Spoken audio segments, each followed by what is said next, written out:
Aku masih ingat dengan jelas bagaimana semuanya bermula. Waktu itu aku tengah berjuang dengan keputusasaan. Usaha bangkrut, anak sakit, dan rumah hampir disita. Aku pria biasa yang mencoba bertahan, tapi dunia seakan menutup semua pintu. Sampai akhirnya seseorang membisikkan jalan pintas. Namanya Pak Sarpin. Pria tua yang tinggal di pinggiran desa, dikenal angker, dan jarang keluar rumah. Konon, ia kaya tanpa alasan jelas. Sawahnya tak pernah ditanami, tapi lumbung padinya selalu penuh.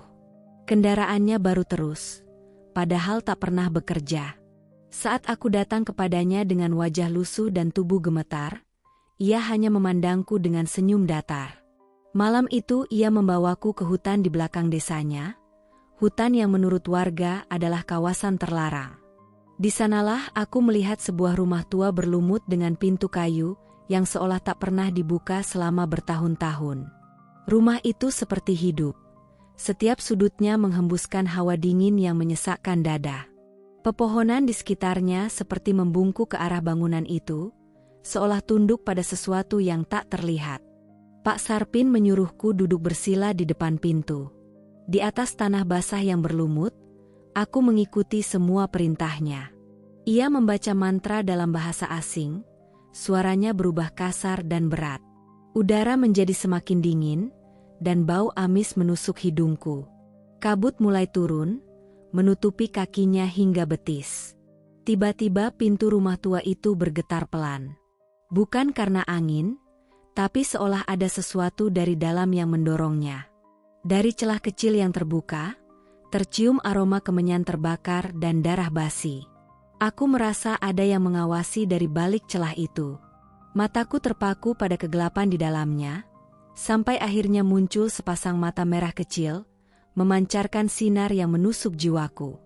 Pak Sarpin berkata bahwa pintu itu adalah gerbang perjanjian. Di baliknya, entitas bernama Nyai Sekar Jaga tinggal. Ia penguasa kekayaan gelap yang akan memberiku kemakmuran, dengan satu syarat, aku harus memberikan tugas secara berkala. Tugas yang dimaksud bukan sekadar ritual atau sesaji, tapi lebih dari itu, penyerahan nyawa. Aku setuju, karena pada titik itu, aku sudah kehilangan banyak. Dalam benakku, apalah arti satu nyawa dibanding hidup anakku yang terus meregang di rumah sakit. Aku hanya perlu mencari orang yang tepat, kata Pak Sarpin. Orang yang tidak dicari, tidak dirindukan, tidak diingat. Ia menyebut mereka, bayangan di antara langkah. Setelah perjanjian malam itu, aku pulang dengan rasa asing. Di pagi hari, uang muncul di bawah bantal. Anakku sembuh dalam seminggu. Usahaku tiba-tiba mendapatkan investor. Semua kembali membaik, seperti keajaiban yang tak masuk akal. Tapi aku tahu, itu bukan keajaiban, itu hasil dari perjanjian malam itu. Namun, mimpi-mimpi buruk mulai datang. Aku selalu terbangun tengah malam karena suara ketukan dari dalam lemari. Di balik pintu kamar mandi, aku sering melihat sosok berambut panjang menunduk, berdiri diam, menghilang begitu aku mendekat. Rumahku terasa dingin meski siang hari. Aroma kemenyan mulai menyelimuti setiap sudut, tak peduli seberapa sering aku mengganti pewangi ruangan. 3 bulan setelah perjanjian, Pak Sarpin datang lagi. Kali ini tidak tersenyum. Ia hanya berkata, "Sudah waktunya engkau mengantar tugas pertama." Aku terdiam, tubuhku membeku. Ia memberiku cermin kecil dengan bingkai hitam berukir tengkorak, dan sebuah kantong kain merah yang berisi potongan rambut dan kuku kering. Tugasku sederhana tapi keji. Aku harus menyentuhkan cermin itu ke calon tumbal dalam keadaan sadar, dan menaburkan isi kantong ke atas kepalanya ketika ia tidur. Dalam 7 hari, tubuhnya akan hilang, bukan mati, tapi diserap oleh pintu tua yang akan membawanya ke Nyai Sekar Jagat.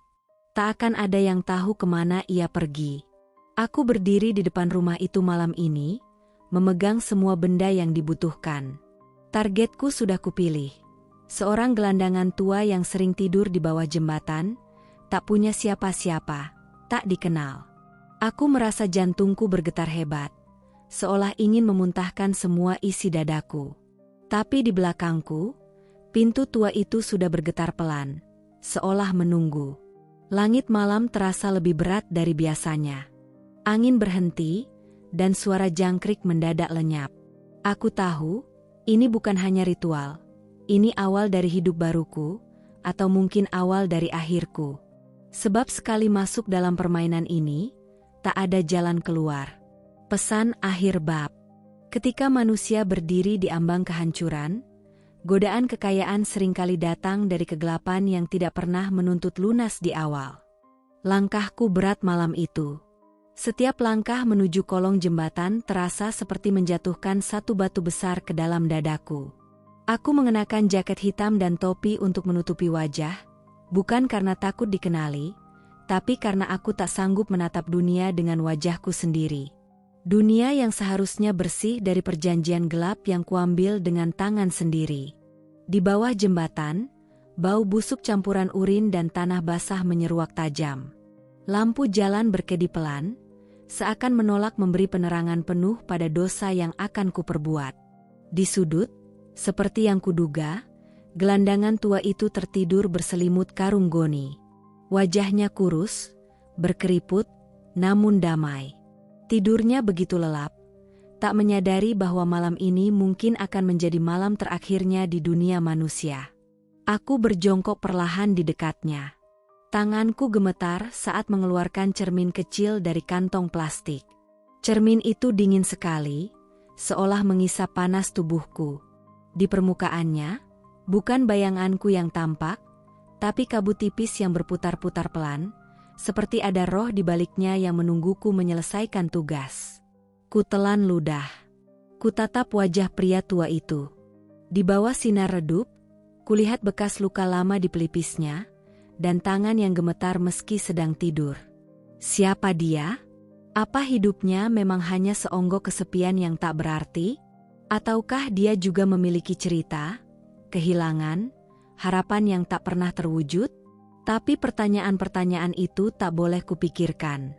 Karena semakin aku ragu, semakin pintu tua itu memanggilku kembali, dengan rasa sakit yang menjalar ke kepalaku seperti duri menusuk pelipis.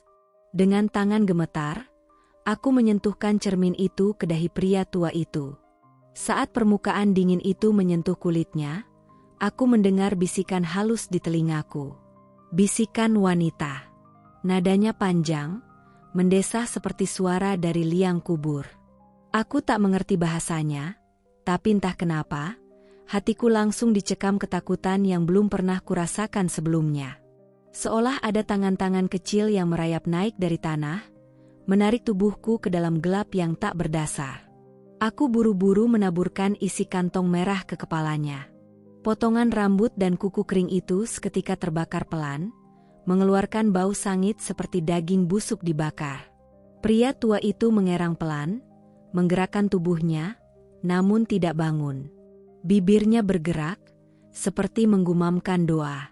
Tapi doa-doa itu tak akan sampai malam ini, pikirku, tidak malam ini. Aku melangkah mundur, menyimpan cermin dan kantong kosong itu ke dalam tas. Langit di atasku gelap gulita, tak ada bintang, tak ada bulan. Angin berhenti, suara malam lenyap. Aku berlari meninggalkan jembatan, menahan muntah, menahan air mata. Dalam pikiranku, kuteriakkan nama anakku. Demi dia. Semua ini demi dia. Keesokan paginya, pria tua itu menghilang. Polisi datang, memeriksa lokasi, tapi tak menemukan jejak apapun. Tidak ada tanda-tanda perlawanan, tidak ada barang tertinggal. Seolah pria itu menguap begitu saja ke udara. Warga menganggapnya hal biasa. Mungkin dia berpindah tempat, atau sudah mati entah di mana. Tidak ada yang benar-benar peduli. Tapi aku tahu kemana dia pergi. Malam itu aku bermimpi. Dalam tidurku, aku berdiri di depan pintu tua itu lagi. Tapi kini pintunya terbuka. Di baliknya kulihat dunia kelam, penuh kabut, tanah basah yang memancarkan suara-suara rintihan. Pria tua itu berdiri di sana, tubuhnya setengah tenggelam di lumpur hitam. Matanya kosong, namun air mata terus mengalir dari pipinya. Di belakangnya berdiri Nyai Sekar Jagad, tinggi, berambut panjang menyentuh tanah, matanya merah membara, dan tubuhnya seperti kabut yang membentuk sosok wanita. Dia tersenyum padaku. Sebuah senyum yang tak membawa hangat, melainkan ancaman yang membeku dalam darah. Bagus, suara itu menggaung di kepalaku, meski mulutnya tak bergerak. Tugas pertamamu selesai. Tapi pintu ini belum kenyang. Aku terbangun dengan tubuh basah oleh keringat. Tanganku menggenggam cermin hitam yang seharusnya sudah kukunci di laci. Di lantai, isi kantong merah itu muncul kembali. Utuh, bahkan kini dengan aroma yang lebih menyengat. Aku ingin membuangnya, membakar semua, tapi tak bisa. Setiap kali ku coba, benda-benda itu kembali, selalu ada, selalu muncul kembali di tempat tidurku. 3 malam setelahnya, seseorang meninggalkan amplop coklat di depan rumahku. Isinya, uang tunai ratusan juta. Tak ada nama, tak ada catatan. Tapi aku tahu itu bukan hadiah. Itu bukan keberuntungan. Itu adalah bagian dari perjanjian.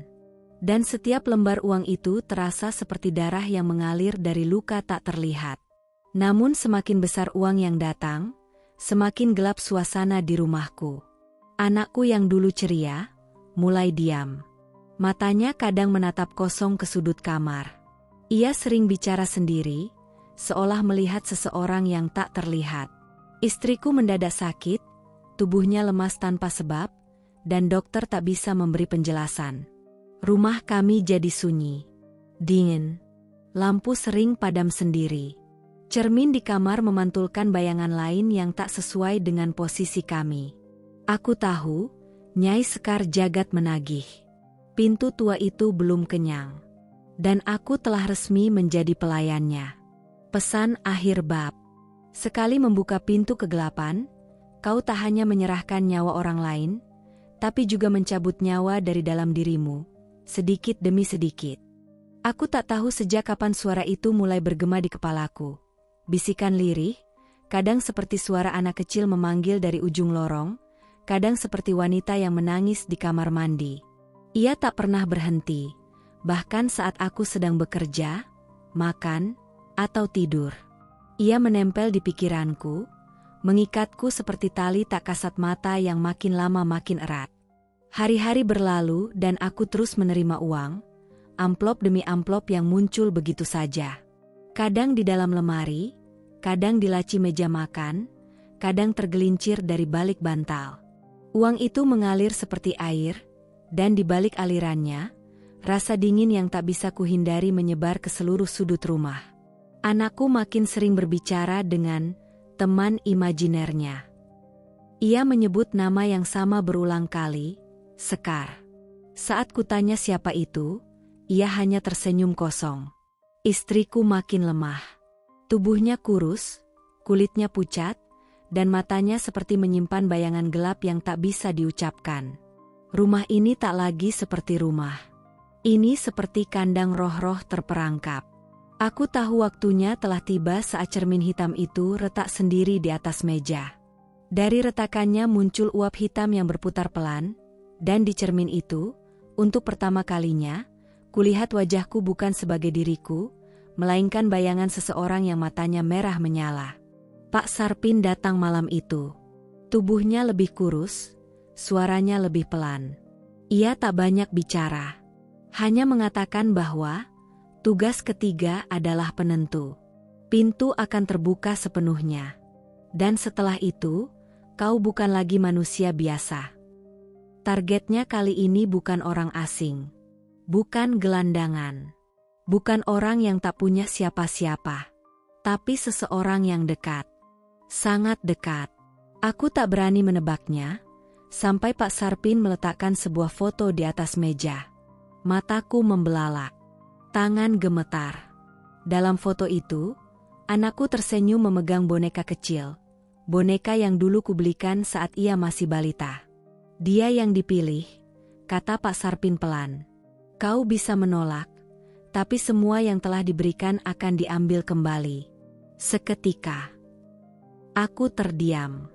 Dunia seperti berhenti. Kepalaku berputar, mataku buram. Tapi di luar jendela, kulihat Nyai Sekar Jagad berdiri di balik pohon. Wajahnya kabur, namun matanya menyala seperti bara. Ia tidak tersenyum kali ini. Ia menatapku seperti predator yang menunggu mangsa ragu. Malam itu, aku duduk di tepi tempat tidur anakku. Ia tertidur dengan tenang, napasnya pelan, wajahnya bersih dan damai. Tanganku menggenggam kantong merah dan cermin kecil yang kini terasa hangat. Jantungku berdebar seperti genderang perang. Keringat menetes dari dahiku. Setiap detik terasa seperti akhir dunia. Namun saat tanganku terangkat, aku melihat sesuatu. Di sudut kamar, di balik lemari, bayangan hitam berdiri. Tingginya hampir menyentuh langit-langit, dan rambut panjangnya menutupi wajahnya. Tangannya kurus panjang, kukunya tajam. Ia tidak bergerak, tapi kehadirannya menghantamku seperti palu raksasa. Itu dia, Nyai Sekar Jagad. Ia datang mengambil haknya. Tapi di detik itu pula, aku mendengar suara kecil. Bukan dari entitas gelap itu, tapi dari dalam diriku. Suara anakku yang pernah berkata, "Ayah, jangan pernah tukar aku dengan apapun, ya." Saat itu ia berkata dengan polos, tanpa tahu beban dunia di pundakku. Tapi suara itu menyayat jiwaku lebih dari suara setan manapun. Aku bangkit. Kutinggalkan kamar itu dengan langkah limbung. Kupeluk anakku sejenak, lalu pergi keluar rumah, membawa semua benda itu bersamaku. Aku tahu kemana harus pergi. Ke hutan. Ke rumah tua itu. Ke tempat semuanya bermula. Malam itu, langit begitu kelam. Hujan turun pelan-pelan, membasahi tanah. Kabut turun lebih pekat dari biasanya. Pohon-pohon melengkung seperti membentuk lorong menuju rumah itu. Pintu kayunya terbuka sedikit, seperti sedang menungguku.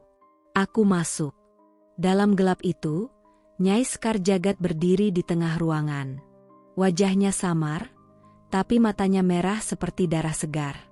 Ia tak bergerak, tak berbicara. Tapi aku tahu ia marah. Ia kecewa. Ia murka. Kupeluk kantong merah dan cermin itu.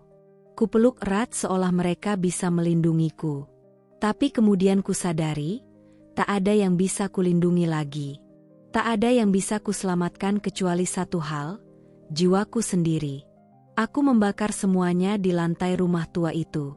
Kantong merah, cermin, bahkan pakaian yang kupakai saat ritual pertama. Api muncul begitu cepat, membesar tanpa bahan bakar. Tapi api itu bukan merah biasa. Api itu hitam, hitam kelam seperti malam tanpa bintang. Nyai Sekar Jagad menjerit. Suaranya menembus dada, memecah gendang telinga. Rumah itu bergetar, tanah di bawahku berdenyut. Tapi aku terus berdiri, membiarkan semuanya terbakar. Saat api menjilat tubuhku, aku tak merasa sakit. Hanya dingin. Dingin yang tak bisa dijelaskan, seperti tenggelam di dasar laut kematian. Lalu semuanya gelap. Aku tak tahu berapa lama waktu berlalu. Tapi saat aku membuka mata, aku sudah tak berada di rumah tua itu. Aku berdiri di depan rumahku. Tapi rumah itu kosong. Sepi. Tak ada anakku. Tak ada istriku. Tak ada kehidupan. Dari jendela, kulihat mereka tertawa. Tapi mereka tak melihatku. Aku ingin berteriak, tapi suaraku tak keluar. Aku ingin menyentuh, tapi tubuhku menembus pintu seperti kabut. Aku bukan bagian dari dunia ini lagi. Aku telah menutup gerbang Nyai Sekar Jagad. Tapi untuk melakukannya, aku harus menjadi bagian dari gerbang itu sendiri. Pesan akhir cerita. Setiap pintu gelap yang dibuka dengan ego, akan tertutup oleh pengorbanan. Tapi tak semua pengorbanan berujung keselamatan. Sebab kadang, harga tertinggi adalah keberadaanmu sendiri yang harus lenyap dari dunia.